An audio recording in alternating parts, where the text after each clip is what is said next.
You may have already read Feeling is the Secret by Neville Goddard. If you haven't, I highly recommend it, and I will link where you can listen to it and read it online for free down below. I'm reviewing chapter 2, which is called Sleep and Feeling is the Secret. And what I'm going to go over today is I'm going to read 3 paragraphs that I picked out of here and kind of give my understanding of this, how I've gotten this to work better for me, and just kind of explain a little bit of where I'm coming from and give you a little bit of my insight. So again, I'm only picking 3 nuggets of paragraphs out of here, so definitely go to the link below and make sure that you read more about it. The link again has audio and you can read it, which I always found really, really helpful. But so let's get going. Once asleep, man has no freedom of choice. His entire slumber is dominated by his last waking concept of self. It follows, therefore, that he should always assume the feeling of accomplishment and satisfaction before he retires in sleep. Your mood prior to sleep defines your state of consciousness as you enter into the presence of your everlasting lover, the subconscious. She sees you exactly as you feel yourself to be. Realization of your wish is accomplished by assuming the feeling of the wish fulfilled. You cannot fail unless you fail to convince yourself of the reality of your wish. A change of belief is confirmed by a change of expression. Every night as you drift off to sleep, feel satisfied and spotless, for your subjective lover always forms subjective world in the image and likeness of your conception of it, the conception defined by your feeling.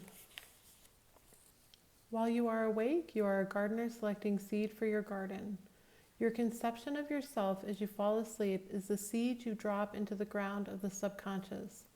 Dropping off to sleep feeling satisfied and happy compels conditions and events to appear in your world which confirm these attitudes of mind. So when I was in the Reddit community, and even when I first started getting involved with this, I really was kind of confused on what it meant to drop off into sleep. And I would try to come up with a scene, and then I sometimes would struggle to fall asleep during that. And that was a question that came up quite a bit. And if you take these 3 pieces that I pulled out, really what it's saying is you got to find the feeling. So it's not about having a perfect scene. The scene is only to conjure up that feeling of how it would be if you had your desired outcome.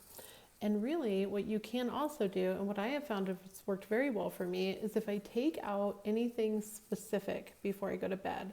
So I remove the specific thing that, or kind of outcome that I want, and instead I make it very general. So if I want to be successful, what would it feel like to be successful? I have often also used the lullaby method, if you haven't heard of that, where you can drift off to sleep, imagining kind of how you would feel if that was there, and then repeating the word to you. So like I've used it with forgiveness quite a bit, where I've had, maybe a family member and I wanted to have some sort of forgiveness come. So I would repeat forgiveness, forgiveness, thinking of that family member and how it would feel if there was forgiveness from them, or, radiating from them. And then I've done the same with, finances, or with kind of wanting to have love or desire in my life.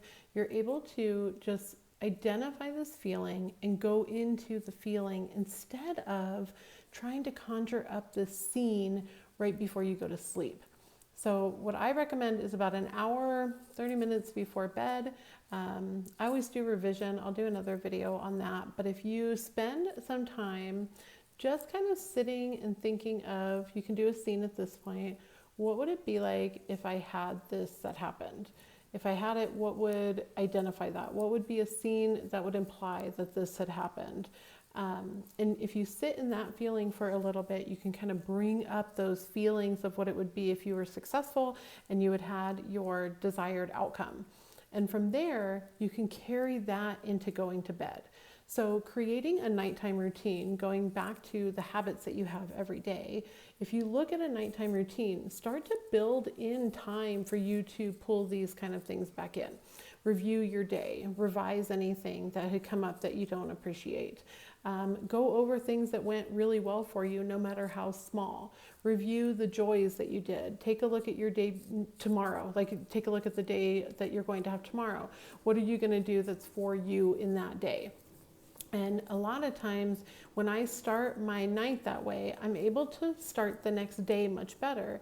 And it's like what Neville says, when you go to sleep, you no longer have choice. So if you go to sleep in that feeling, then you're automatically going to continue that feeling in your sleep. So take a look at your nighttime routine. What are you doing leading up to bed? What kind of habits do you have leading up to that? Are you journaling? Are you reading?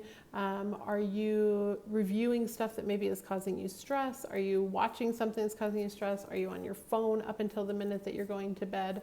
And start to make these kind of changes and decide, okay, if I was this person, I have my desired outcome, I'm living my ideal life, how do I think that I would go to bed if that was the way that I was living? And start to build that into your day. So start to become that person. And it's like what Neville says, your desired outcome is not going to come until you have really made it natural for you. So the more that you can create habits that identify with that person, you start to make the actions that are like, okay, no, I am this person, so of course I'm going to behave this way. And I'll go back to anybody who's looking for like a specific person. If I am loved and desired and feel confident and wonderful about myself, how am I spending my evening? It's definitely not scrolling their Instagram crying because I think that they liked somebody else's picture and didn't like my picture. It's not, Googling them to see what they're up to or what's going on.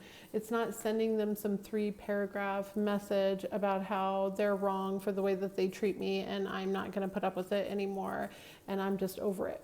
So you can say goodbye to people. Don't get me wrong, I share that all the time.